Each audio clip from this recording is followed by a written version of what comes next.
is a golden opportunity.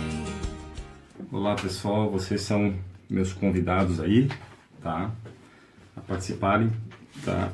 Desse bate-papo aqui, tá certo? Então, para quem não me conhece ainda, tá? Eu sou Ezequiel, tá? Ezequiel Costa, certo?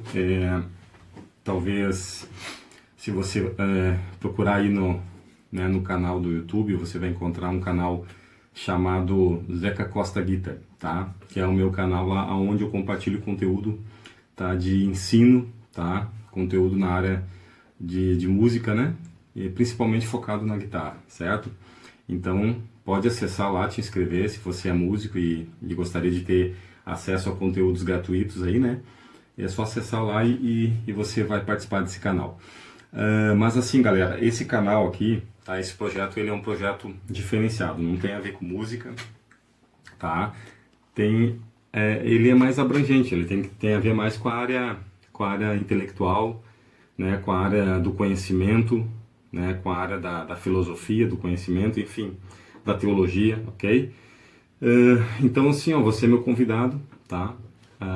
Nós vamos agora estar falando sobre esse tema, né? Esse tema que te chamou a atenção, né? E de uma maneira muito simples, muito resumida, sem entrar em muitos detalhes, tá? Porque senão a gente ficaria horas aqui, teria que gravar muitos vídeos aí para falar em maiores detalhes. Mas eu quero assim ser claro, objetivo e te ajudar de uma maneira mais simples, tá?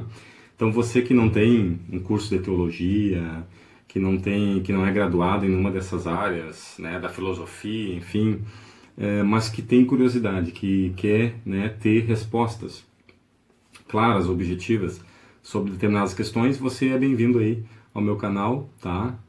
Essa é o primeiro vídeo, estamos inaugurando aí, tá? Então, assim, ó, essa é uma área que, né, já, vamos dizer assim, já ando nesse caminho há muitos anos, né? E tenho me dedicado, me debruçado bastante no estudo de várias questões relacionadas a essas questões que a gente tem colocado aí, tá? Então vai ser um prazer muito grande compartilhar com você, né, que busca, né, algumas explicações, algumas respostas dentro dessas áreas aí, tá, galera? Então seja bem-vindo, fica comigo e nós vamos então tratar do primeiro assunto hoje. Então bem-vindo ao quadro, ao canal, esse canal do YouTube que tem por nome Qual é o Assunto, tá? Então qual é o assunto? Bom, o assunto de hoje até anotei aqui, ó. Qual as diferenças entre o cristão católico e o cristão evangélico, tá? Essa é uma das questões bem corriqueiras, né? Muitas pessoas não compreendem, né, essa questão. Por que existe dois tipos de cristão, né? Chega-se a pensar desse jeito. Porque existe dois tipos de cristão. O cristão que ele é católico e o cristão que ele é protestante ou evangélico, tá? Protestante seria um nome mais histórico, né? E o evangélico é o nome mais comum, mais usual nos dias de hoje, mais atualizado, tá? Claro que existem algumas diferenças aí que a gente acredito não vai dar tempo de nós abordar hoje. Por que protestante, por que evangélico? Mas nesse caso o evangélico vai direcionar melhor, tá? Para esse papo mais resumido, tá? Então qual a diferença entre cristãos católicos e cristãos evangélicos? Bueno, existe aí diferença sim, tá, pessoal? Existe muita diferença. Tá? Existe convergência, né? Que é onde as ideias convergem, tá? Por exemplo, qual é o maior ponto de convergência entre um cristão católico e um cristão evangélico? É que ambos professam a fé em Cristo. Ambos reconhecem Cristo como Filho de Deus, que vem ao mundo, tá? Enviado por Deus, vamos dizer assim, o cumprimento das profecias, né, se estabelece em Cristo. Ele é o único Messias que esse mundo, né, recebeu, não há outro. Jesus que atende todas as prerrogativas de ser o enviado de Deus, tá? Ele atende todas as prerrogativas. Jesus cumpre todas as profecias nele. Jesus, historicamente falando, ele é o Messias sólido, tá? Digno de credibilidade, tá? Os livros que narram a história de Jesus, né, as narrativas evangélicas, elas têm credibilidade histórica, tá? Embora a longa discussão que atravessa séculos aí, né, nenhum historiador, né, o estudioso sério sobre os evangelhos, Novo Testamento, ele vai rejeitar, né, a autenticidade dos evangelhos, não tem como, tá? A narrativa da vida de Jesus, ela é real. Jesus, ele é uma pessoa histórica, tá?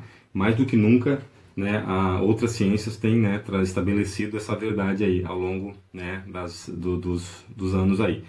Ok, galera? Então, o ponto de convergência é Cristo. O católico, ele acredita que Jesus é, né, o Salvador enviado de Deus, que Jesus, ele vai retornar, ele vai voltar para cumprir a sua promessa, né, de restauração, certo? E que não há salvação, né, fora de Cristo, ok? Esse seria o ponto de maior convergência. Os pontos de divergência, eles são bastantes, tá? Mas como é que eu entendo isso? Buenas, tudo começa, queridos, no primeiro século, tá? Vamos retroceder 2000 anos atrás. Nós temos o Evangelho, tá? Que narra, um Novo Testamento que narra a história de Jesus e a história do início da igreja, tá? No primeiro século, certo? Então nós temos ali o Evangelho de Mateus e no Novo Testamento, e culmina com o Evangelho com o livro de Apocalipse, tá? Que é um livro, em sua maioria, acredita-se, né, que foi escrito por João, o apóstolo, né, tendo aí algumas opiniões divergentes, mas em geral, né, unânime seria isso, tá? Então termina ali no final do primeiro século. Então, 100 anos da história da igreja, da história de Jesus e da sua igreja registrado ali. O que acontece? Depois disso aí, se você estudar um pouco a história, por isso que eu coloquei que o primeiro ponto é conhecer a história do cristianismo, tá? Seria legal, mas não dá tempo aqui, certo? Entender como que o cristianismo se desenvolveu ao longo do tempo, tá? Mas assim, o primeiro ponto, tá? Vamos falar do primeiro ponto de divergência. É que assim, ó, o cristão evangélico, o protestante, ele coloca toda a sua expectativa de fé, toda a sua busca de respostas, certo? Sobre o Novo Testamento, tá? Ou seja, sobre a história de Jesus e as cartas dos apóstolos, aquilo que os apóstolos né, deram continuidade, ok? O cristão evangélico, ele não aceita uma outra autoridade maior que a própria autoridade da Escritura, tá? O cristão evangélico, ele acredita que a Escritura, ela é o ponto máximo de autoridade, certo? Mas aí você pode me perguntar, tá, mas e o cristão católico não acredita nisso?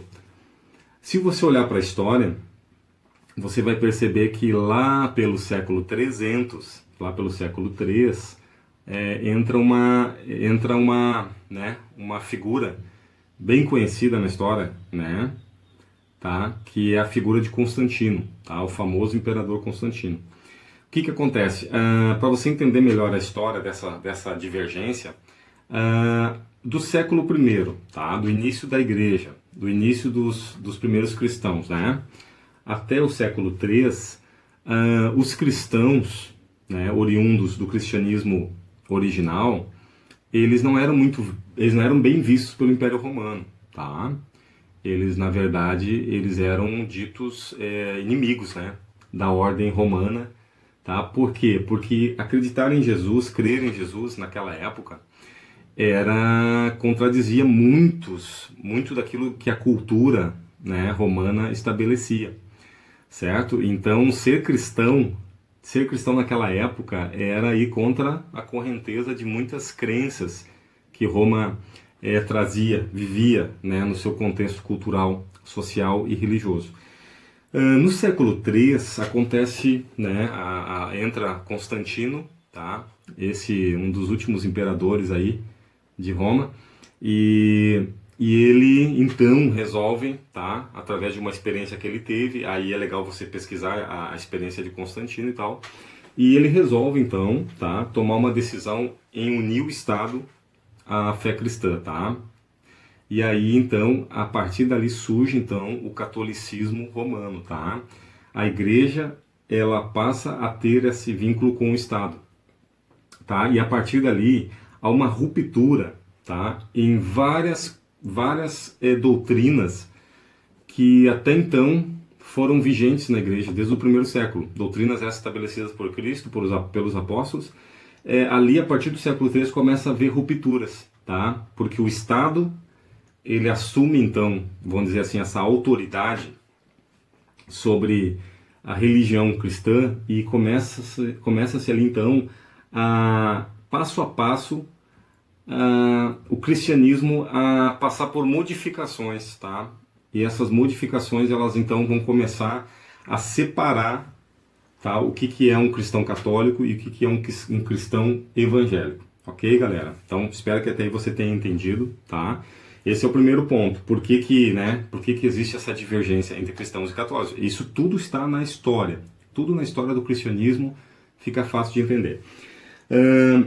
Então, o que acontece? Outra divergência, tá? E aí o que acontece? Depois do século III, realmente há uma ruptura, tá? Entre aqueles que acreditavam na autoridade da Escritura e aqueles que passaram, então, agora a acreditar na autoridade da Igreja, tá? Que surge ali no século III. Então, há uma ruptura, tá? Dois grupos começam a colidir e a viver em paralelo, tá? Isso acontece, gente, por muito tempo, tá? Isso acontece por mais ou menos por uns 1.200 anos, chutando por cima, até que em 1500, tá? Um monge, tá? Um padre católico chamado Martinho Lutero, tá?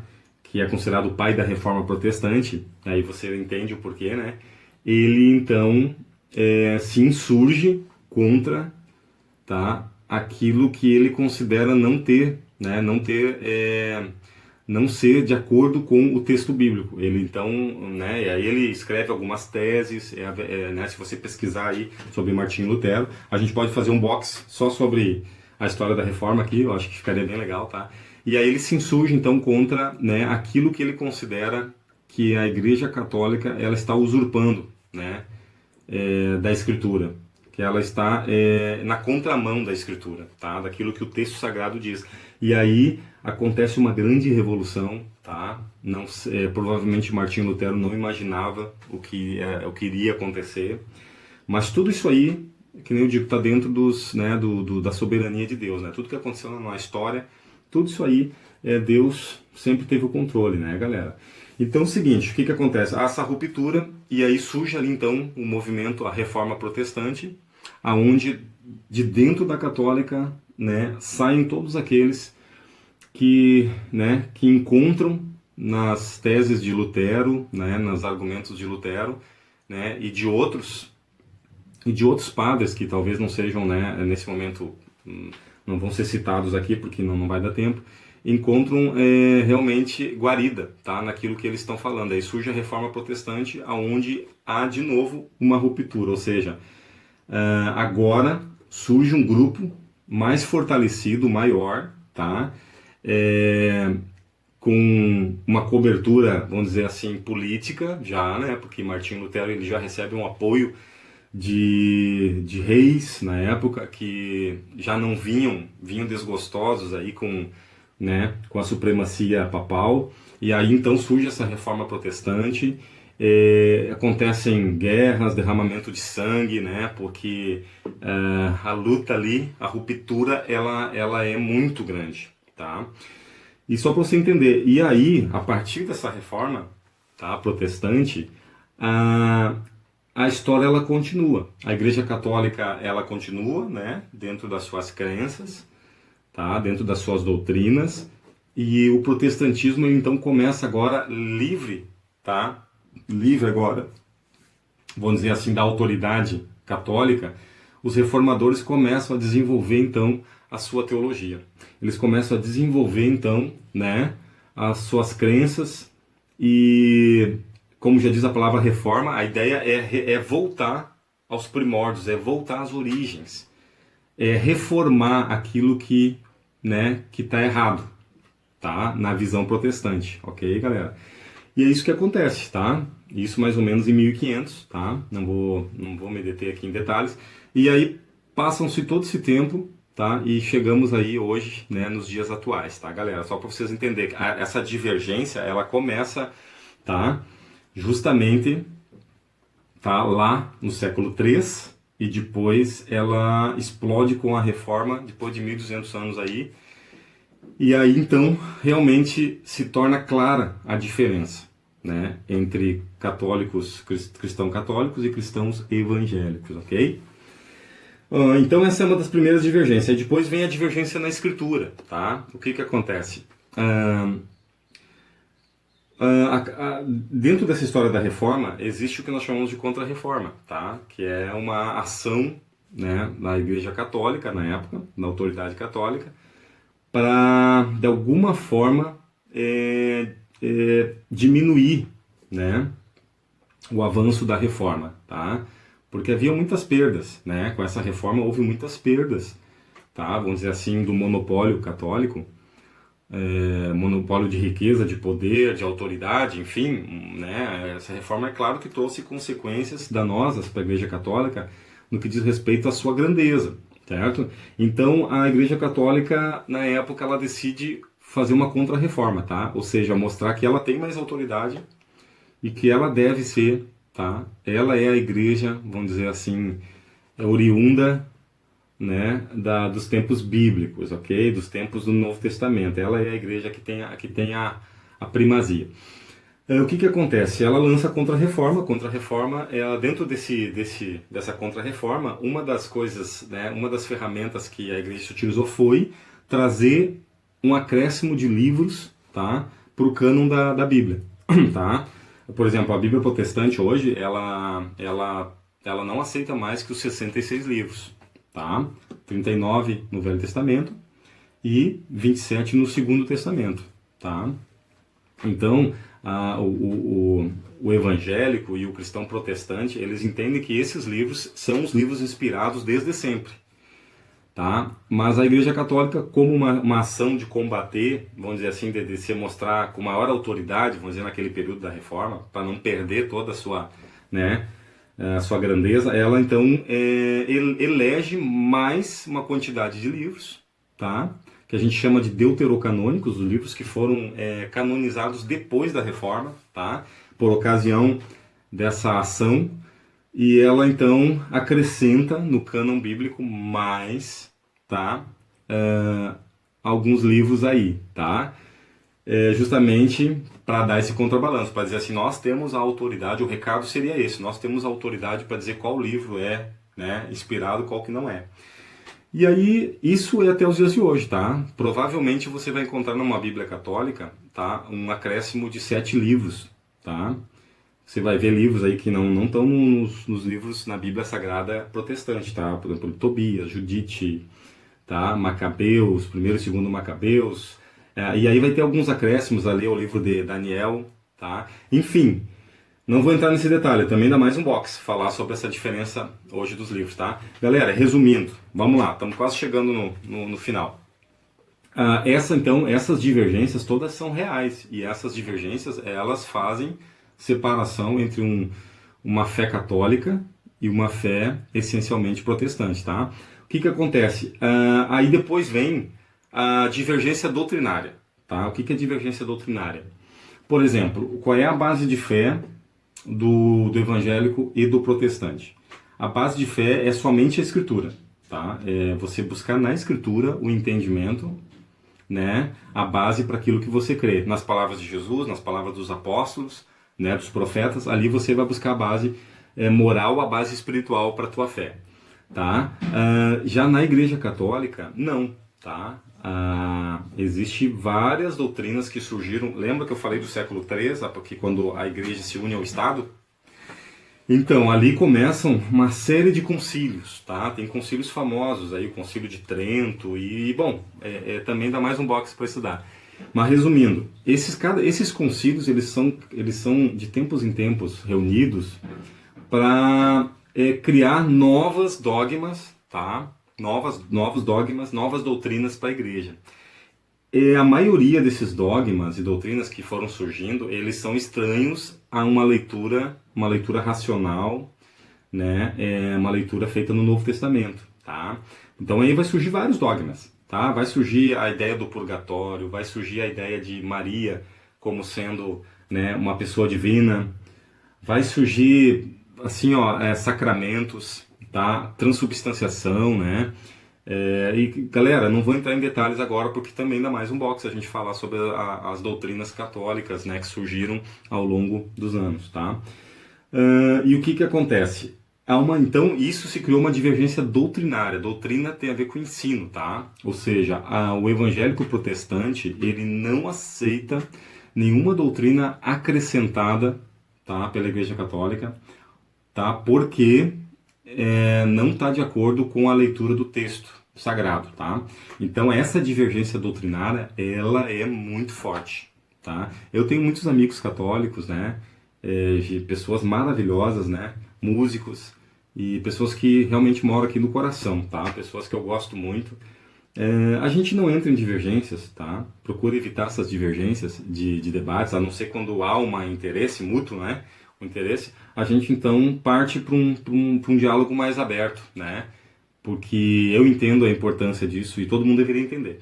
Mas a gente respeita, tá? A gente respeita, a gente por amor a essas pessoas, respeito, entender que é uma escolha, né? Cada um tem as suas escolhas.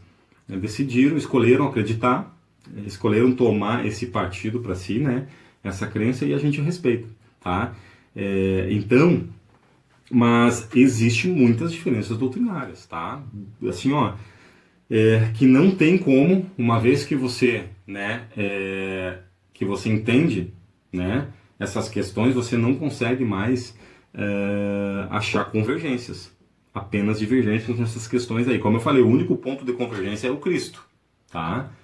O único meio de salvação. O problema é que nessas divergências doutrinárias vai entrar na Igreja Católica que o protestante não aceita, e né, o protestante ele acredita que Jesus é o único meio de salvação, não há outro, e acabou, né, baseado nos textos bíblicos. Não há outro intermediador entre Deus e os homens, a não ser Cristo Jesus, homem, então tá lá, e vários outros textos que vão, né, combinar. Porém, os católicos eles vão recorrer aos concílios e aquilo que, né, a Igreja Romana Católica decidiu ao longo, né?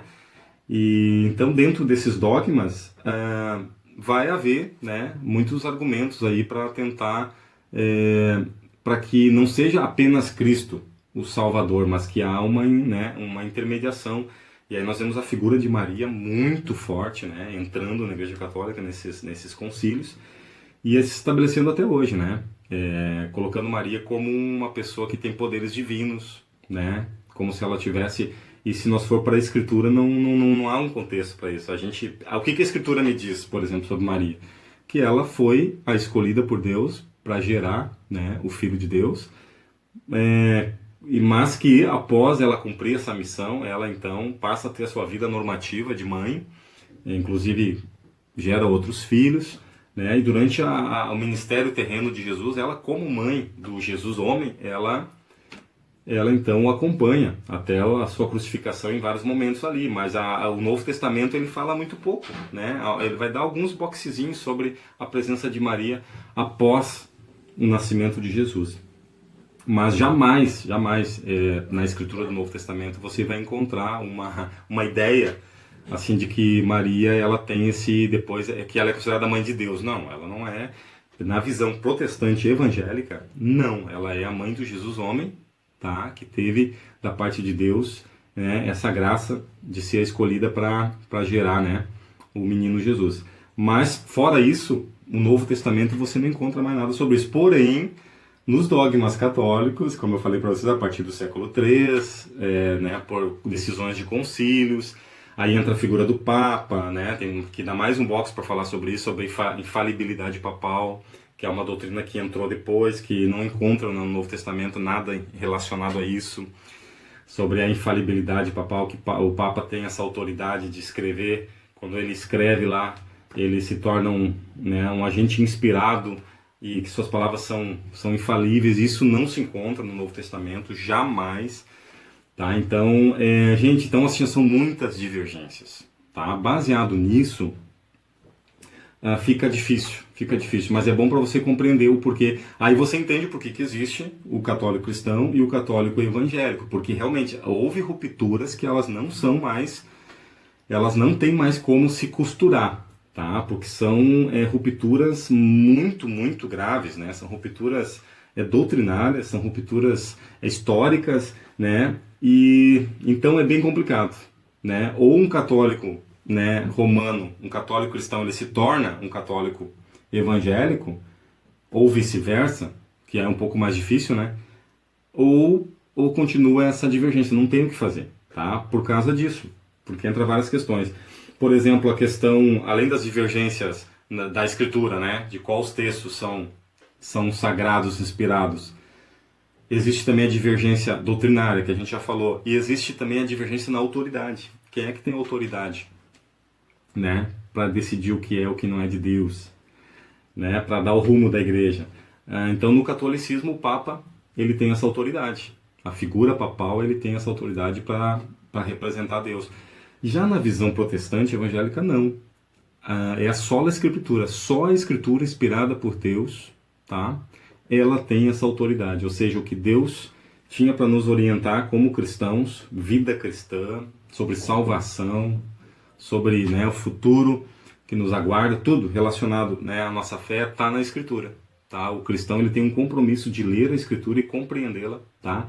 Então, aí já tem uma outra divergência, tá? Porque o protestante, o evangélico, ele não adere a nenhuma pessoa de carne e osso, nenhum poder, né, que a Bíblia não dá, que o Novo Testamento não dá, tá? Paulo declara, quando Paulo entra em Atenas, e Paulo ali, então, o povo ali, então, mediante aos milagres que eles faziam, o povo, então, queria adorar. Paulo rasga suas vestes, Paulo e Silas, e declara: não, nós somos homens como vocês. Aí vocês vão ver Pedro lá nas cartas também falando, e enfim, gente. O Novo Testamento, ele não dá nenhuma dica de que haveria uma sucessão de pessoas infalíveis. Não existe isso, tá?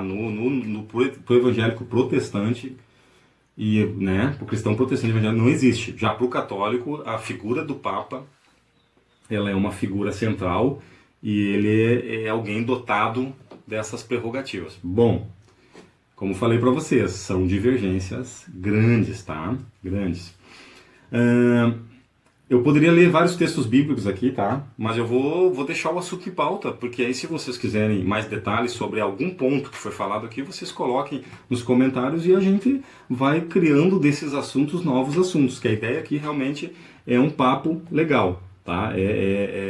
Tanto para você que é católico, para você que é protestante, para você que não tem religião nenhuma, enfim, que caiu aqui nesse canal e achou o assunto que chamou atenção, você é livre para colocar qualquer coisa lá que possa servir, né, para ampliar nosso ponto de vista. Então, galera, espero que vocês tenham entendido, tá? Eu tenho mais coisas aqui em pauta. Nossa, poderia falar muitas outras coisas, mas o tempo não permite. O vídeo já está em quase meia hora, tá? Quero agradecer vocês que ficaram até aqui e que isso possa ter ajudado vocês a entender o porquê que existe o cristão católico e por que existe o cristão evangélico. Quais as diferenças? Eu coloquei para vocês aí algumas delas, tá? Espero ter sido claro. Não vou me aprofundar mais porque nós vamos aqui, iríamos um dia inteiro falando, né?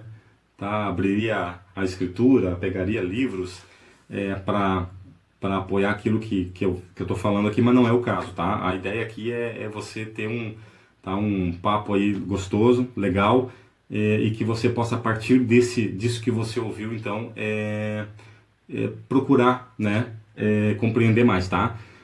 Vou agradecer se você lá se inscrever no canal, vou agradecer se você colocar algum comentário e dar uma ideia de assunto, tá?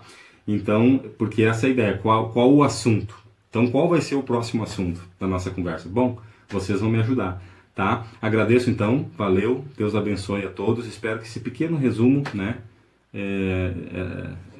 essas diferenças possam ter ajudado vocês a compreender melhor o porquê, né, que existe esses dois tipos de cristãos, né, os católicos e os evangélicos, tá, galera? Um abraço para todos, que Deus abençoe, tá? E aguardo vocês aí, provavelmente para a próxima semana a gente vai trazer um novo assunto aí em pauta, tá? Tem muito assunto legal para nós conversar aí, tá? Um abraço, fica com Deus, Deus abençoe a todos.